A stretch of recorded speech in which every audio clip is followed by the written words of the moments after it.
നമസ്കാരം. NR city വ്ളോഗിലേക്ക് എല്ലാവരെയും സ്വാഗതം ചെയ്യുന്നു. ഇന്ന് നമുക്കൊരു ചമ്മന്തിപ്പൊടി ഉണ്ടാക്കാം. തേങ്ങ വറുത്തരച്ച ചമ്മന്തിപ്പൊടി എല്ലാവർക്കും ഇഷ്ടപ്പെടുന്ന കേരളത്തിലെ വളരെ പാരമ്പര്യമുള്ള ഒരു വിഭവമാണ് ചമ്മന്തിപ്പൊടി എന്ന് പറയുന്നത്. അപ്പോൾ നമുക്ക് വീഡിയോയിലേക്ക് പോവാം. തേങ്ങ കഴുകിയെടുക്കണം കേട്ടോ.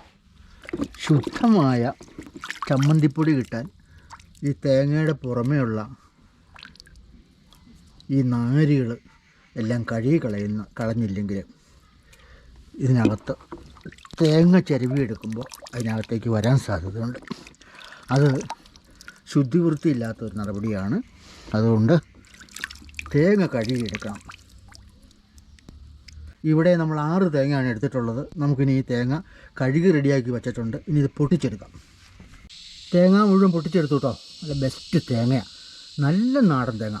നാടൻ തേങ്ങയ്ക്ക് എണ്ണ കൂടുതൽ കിട്ടും. അതുപോലെ ചമ്മന്തി നല്ല രുചികരമായിരിക്കും നാടൻ തേങ്ങയ്ക്ക് ഉണ്ടാക്കിയാൽ. അതുകൊണ്ട് നാടൻ തേങ്ങ അന്വേഷിച്ച് പിടിച്ച് കണ്ടെത്തി മേടിച്ചതാണ്. ഇനി നമുക്ക് ചിരവിയെടുക്കാം. മുമ്പേ കണ്ട തേങ്ങ 6 എണ്ണം ചിരവിയെടുത്തു. അത് നമ്മുടെ ഉള്ളിക്കകത്തേക്ക് ഇടുകയാണ്. വറുത്തെടുക്കുന്നതിന് വേണ്ടി ചമ്മന്തിപ്പൊടിക്ക് ആവശ്യമായ എല്ലാ സാധനങ്ങളും ഇവിടെ നിരത്തി വെച്ചിരിക്കുകയാണ്. നമുക്ക് കാണാം. ഇപ്പോൾ തേങ്ങാപ്പീര 6 തേങ്ങയുടെ പീരയാണ്. ഈ തേങ്ങാപ്പീരയ്ക്കകത്തേക്ക് നമ്മൾ ഇഞ്ചി ഇട്ട് കൊടുക്കുകയാണ്. ഇഞ്ചി ഒരു 2-3 വലിയ കഷ്ണം ഇഞ്ചി ആണ് നമ്മൾ എടുത്തിട്ടുള്ളത്. അത് നമ്മൾ ഇട്ട് കൊടുക്കുകയാണ്. കുരുമുളക് ഒരല്പം ഉലുവ എടുത്തിട്ടുണ്ട് ഒരു ടേസ്റ്റിന് വേണ്ടിയിട്ട്. ഉഴുന്നുപരിപ്പാണ്.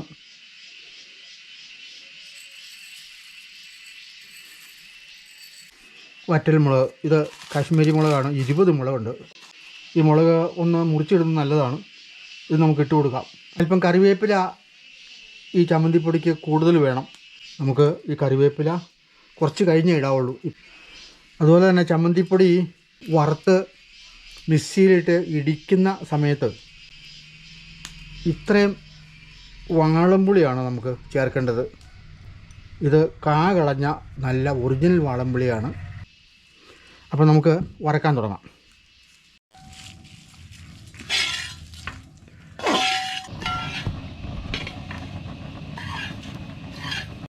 തേങ്ങയുടെ വെള്ളമൊക്കെ പറ്റിയിട്ടുണ്ട്. കുറച്ച് കറിവേപ്പില ഇട്ട് കൊടുക്കാം. ഉരുളിയുടെ സൂപ്പർ ചൂടങ്ങ് മാറിയിട്ടുണ്ട്. നമ്മൾ പയ്യെ ഒന്ന് ഇളക്കി വെച്ചാൽ ഈ ഉരുളിക്കകത്ത് വെച്ചുകൊണ്ട് തന്നെ ഈ ഉരുളിക്കകത്തുനിന്ന് നമുക്ക് മിക്സിക്കകത്തേക്ക് വാരിയിട്ട് കുറേശ്ശെ അരച്ചെടുക്കുന്നതായിരിക്കും നല്ലത്. അല്പം കൂടി ആറാനുണ്ട്. അല്പം കൂടി ആറിയിട്ട് ഇതിനകത്തേക്ക് വേണം നമുക്ക് പുളിയും ഉപ്പും ചേർക്കാനായിട്ട്. ഇനി ഉപ്പും പുളിയും കൂടി ഇതിനകത്തിട്ടങ്ങ് തിരുമ്മുവാണ്. ഇതാട്ടോ പുളി. 50-55 ഗ്രാം പുളിയേ ഉള്ളൂ. അത് ചെറുതായിട്ട് ഇതിനകത്തേക്ക് പറിച്ചങ്ങ് ഇടണം. ഇട്ടിട്ട് ഈ ഉപ്പും കൂടെ വാരിയിട്ട് കഴിഞ്ഞാൽ എന്നിട്ടങ്ങ് തിരുമ്മിയാൽ മതി.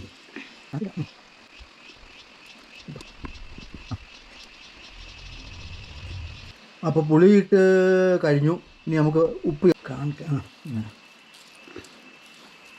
ഉപ്പും പുളിയും കറക്റ്റാണെങ്കിൽ ചമ്മന്തി ഗംഭീരമായിരിക്കും. അതതിൻ്റെ കണക്ക്. ഇത് പഴയ നമ്മുടെ നാടൻ സ്റ്റൈലിൽ പണ്ട് കാലത്ത് നമ്മുടെ അമ്മമാർ ഉണ്ടാക്കി തന്നിരുന്ന അതേ സ്റ്റൈലിൽ തന്നെയാണ് ഇപ്പോൾ നമ്മൾ ഉണ്ടാക്കുന്നത്. ഒരു വ്യത്യാസവുമില്ല. അപ്പോൾ ഓരോ നാട്ടിലേക്ക് ഓരോ രീതിയിലാട്ടോ ഈ ചമ്മന്തിയൊക്കെ ഉണ്ടാക്കുന്നത്. നമ്മുടെ നാട്ടിൽ ഇവിടെ ഇടുക്കിയിൽ ഇങ്ങനെ തന്നെ നമ്മൾ ചമ്മന്തി ഉണ്ടാക്കുന്നത്.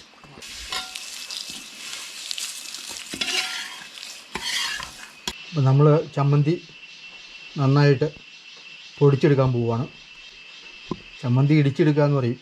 അതാണ് അതിൻ്റെ ശരി. പണ്ട് ഇങ്ങനെയൊക്കെ ചമ്മന്തി ഉണ്ടാക്കിയിട്ട് ഉരലിടിച്ചാണ് അത് അതിൻ്റെ അവസാന വർക്ക് തീർത്തിട്ടുള്ളത്. ഇന്നിപ്പോൾ ഉരലെവിടെ, ചമ്മന്തി എവിടെ, ഇതൊന്നും നാട് കടന്നു പോയി. പഴയ കുറേ ആളുകൾക്ക് മാത്രമേ ചമ്മന്തി കറക്റ്റായിട്ട് ഉണ്ടാക്കാൻ അറിയാവുള്ളൂ. എന്തായാലും നമുക്ക് ഉരലെല്ലാം കളഞ്ഞിട്ട് ഒലക്കയെല്ലാം കളഞ്ഞിട്ട് ഇപ്പം മിക്സിക്കകത്ത് അടിച്ചെടുക്കാം.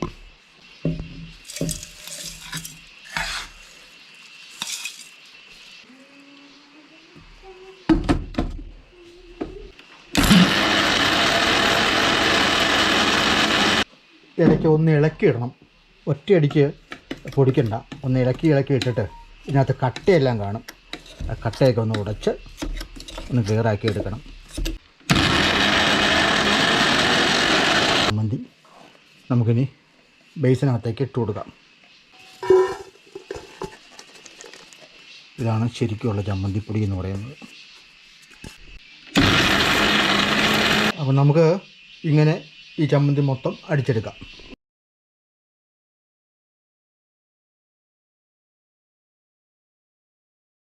നമ്മുടെ ചമ്മന്തിപ്പൊടി സൂപ്പർ ചമ്മന്തിപ്പൊടിയല്ലേ.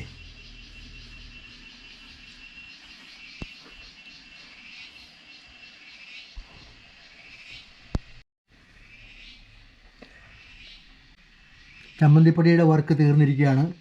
ഈ ചമ്മന്തിപ്പൊടിയുടെ ഈ വീഡിയോ തുടക്കം മുതൽ അവസാനം വരെ കണ്ടാൽ തീർച്ചയായിട്ടും നല്ലൊരു ചമ്മന്തിപ്പൊടി ഉണ്ടാക്കുവാൻ നിങ്ങൾക്ക് കഴിയും. തീർച്ചയായിട്ടും ഈ ചമ്മന്തിപ്പൊടി നിങ്ങൾക്ക് ഇഷ്ടപ്പെടും. നിങ്ങൾക്ക് ഇഷ്ടപ്പെട്ടാൽ ലൈക്ക് ചെയ്യുക, ഷെയർ ചെയ്യുക, സബ്സ്ക്രൈബ് ചെയ്യുക. അടുത്ത ഒരു വീഡിയോ വരുന്നത് വരെ എല്ലാവർക്കും നന്ദി, നമസ്കാരം. തേങ്ങ വറുത്തരച്ച ചമ്മന്തിപ്പൊടി.